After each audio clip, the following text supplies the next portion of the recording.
السلام علیکم۔ امید ہے کہ آپ سب خیریت سے ہوں گے۔ آج میں آپ کے لیے ایک بہت ہی دلچسپ ویڈیو لے کر حاضر ہوئی ہوں۔ اس ویڈیو کا موضوع ہے بادشاہوں کے بادشاہ حضرت عمر فاروق رضی اللہ تعالیٰ عنہ اور غلام کا عجیب واقعہ۔ آج کی اس ویڈیو میں آپ کو حضرت عمر فاروق رضی اللہ تعالیٰ عنہ کی زندگی کے بارے میں کچھ اہم واقعات بیان کروں گی۔ یہ واقعات آپ کی روح کو جھنجھوڑ کر رکھ دیں گے، لہٰذا آپ سے گزارش ہے کہ میری اس ویڈیو کو اینڈ تک ضرور دیکھیے گا۔ حضرت عمر فاروق رضی اللہ تعالیٰ عنہ نے کبھی زندگی میں کوئی خواہش نہیں کی۔ 22 لاکھ مربع میل پر حکمرانی کرنے والے بادشاہ، جس کے دربار میں اس وقت کے سپر پاور سلامی پیش کرتے تھے، سادگی اور خوف خدا کا یہ عالم تھا کہ ایک دن مچھلی کھانے کو دل چاہا تو اپنے وفادار غلام یرکا سے اظہار فرمایا۔ آپ نے غلام سے فرمایا، یرکا، آج مچھلی کھانے کا بے حد دل کر رہا ہے، لیکن مسئلہ یہ ہے کہ جیب میں اتنے پیسے نہیں کہ بازار سے خرید کر لا سکوں، اس لیے دریا کے پاس 8 میل مچھلی پکڑنے کے لیے جانا پڑے گا۔ پھر آپ نے فرمایا، رہنے دو، کھاتے ہی نہیں، ایک چھوٹی سی خواہش کے لیے اپنے آپ کو اتنی مشقت میں ڈالنا اچھا نہیں لگتا۔ چھوڑو یرکا، اگر قریب سے ملتی تو اور بات تھی۔ غلام کہتا ہے، میں کئی سالوں سے آپ کا خادم تھا، لیکن کبھی آپ نے کوئی خواہش نہیں کی، پر آج جب خواہش کی تو میں نے دل میں خیال کیا کہ حضرت عمر فاروق رضی اللہ تعالیٰ عنہ نے پہلی مرتبہ خواہش کی ہے اور میں پوری نہ کر سکوں، ایسا کیسے ہو سکتا ہے؟ غلام کہتا ہے، جب حضرت عمر فاروق رضی اللہ تعالیٰ عنہ ظہر کی نماز پڑھنے گئے تو مجھے معلوم تھا ان کے پاس کچھ مہمان آئے ہوئے تھے۔ میں نے حضرت عمر فاروق رضی اللہ تعالیٰ عنہ کے پیچھے نماز پڑھی اور فوراً گھوڑے پر بیٹھا۔ وہ عربی نسل کا گھوڑا تھا۔ دوڑا کر میں دریا پر پہنچ گیا۔ عربی نسل کے گھوڑے انتہائی تیز رفتار اور طاقتور ہوتے ہیں، اس لیے ان کے لیے 8 میل کا فاصلہ کوئی زیادہ نہیں تھا۔ وہاں پہنچ کر میں نے ایک ٹوکرا مچھلی کا خریدا اور عصر کی نماز ہونے سے پہلے میں واپس بھی آ گیا۔ گھوڑے کو ٹھنڈی چھاؤں میں باندھ لیا تاکہ اس کے جسم پر آیا ہوا پسینہ اچھی طرح خشک ہو جائے، لیکن پسینے کی وجہ سے گھوڑے کی پیٹھ پر گرد و غبار جم گیا تھا، اس لیے میں گھوڑے کو کنویں پر لے گیا اور واپس اپنی جگہ باندھ دیا۔ غلام یرکا فرماتے ہیں، جب عصر کی نماز پڑھ کر حضرت عمر فاروق رضی اللہ تعالیٰ عنہ آئے تو میں نے بھی نماز ان کے پیچھے پڑھی۔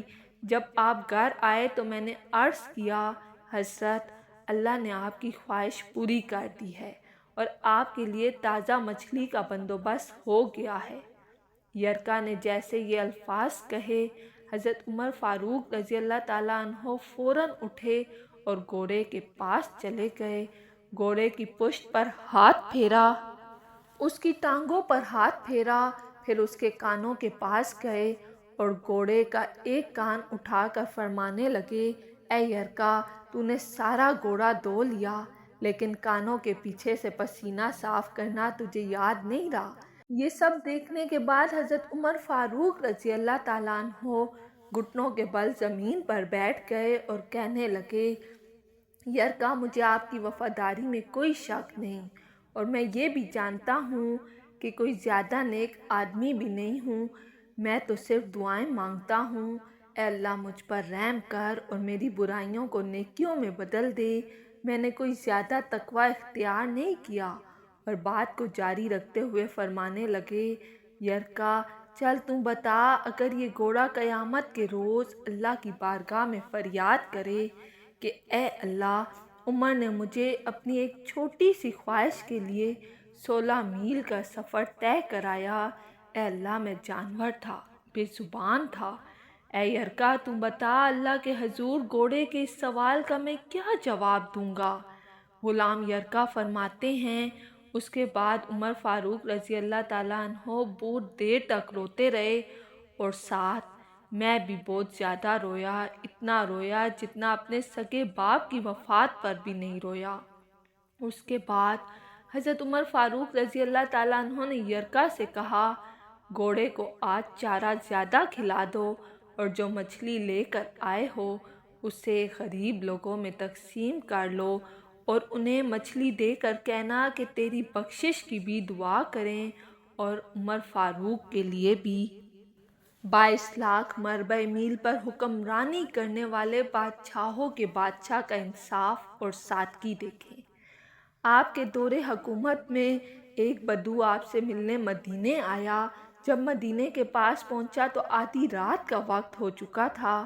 اس کے ساتھ حاملہ بیوی تھی تو اس نے مدینے کی حدود کے پاس خیمہ لگایا۔ بیوی کا وقت قریب تھا تو وہ درد سے کرانے لگی۔ حضرت عمر فاروق رضی اللہ تعالیٰ عنہ اپنے روز کی گشت پر تھے اور ساتھ میں ایک غلام بھی تھا۔ جب آپ نے دیکھا کہ دور شہر کی حدود میں آگ جل رہی ہے تو آپ نے غلام کو بھیجا تاکہ وہاں کی خبر حاصل کر سکیں۔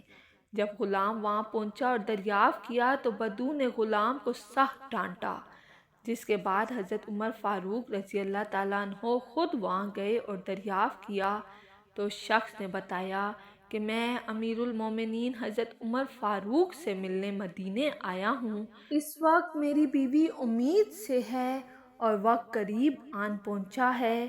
اس کے بعد عمر فاروق رضی اللہ تعالیٰ عنہ فوراً اپنے گھر روانہ ہوئے۔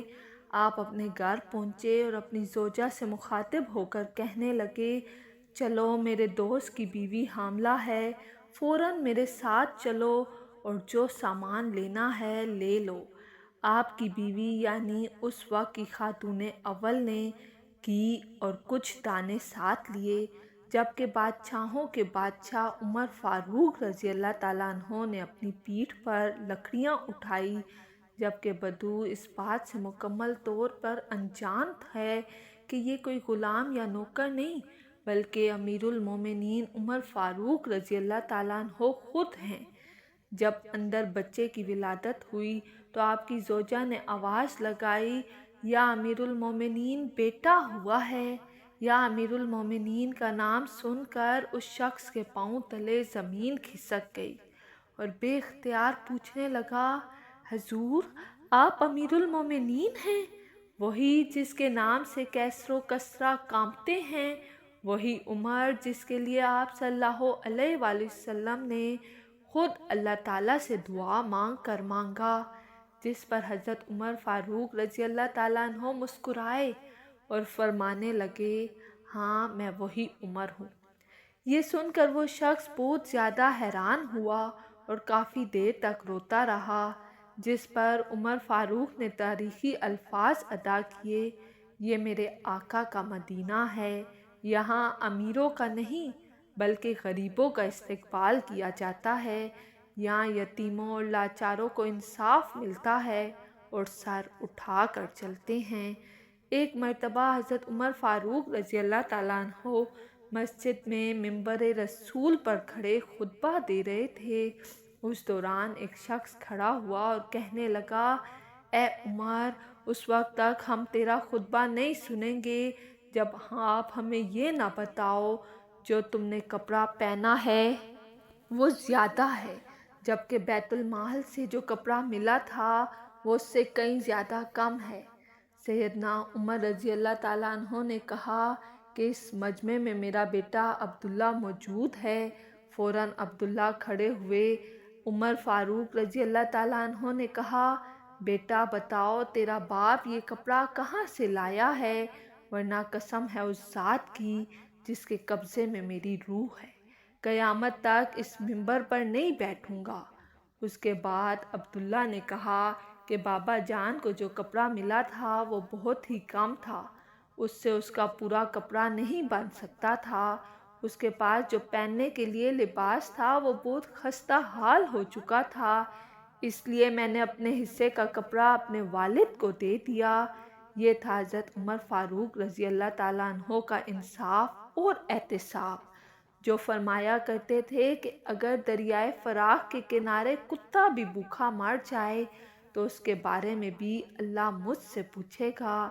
ان عظیم ہستیوں کی زندگی اور واقعات سننے کے بعد انسان کا دل بڑھنے لگتا ہے۔ اللہ تعالیٰ سے دعا ہے اللہ تعالیٰ ہمیں ان عظیم ہستیوں کے صدقے ہمارے کبیرہ و صغیرہ گناہ معاف فرمائے اور سنت نبی صلی اللہ علیہ وآلہ وسلم کے مطابق زندگی گزارنے کی توفیق عطا فرمائے، آمین۔ اگر آپ کو میری ویڈیو پسند آئی ہے تو لائک اور سبسکرائب لازمی کیجیے گا۔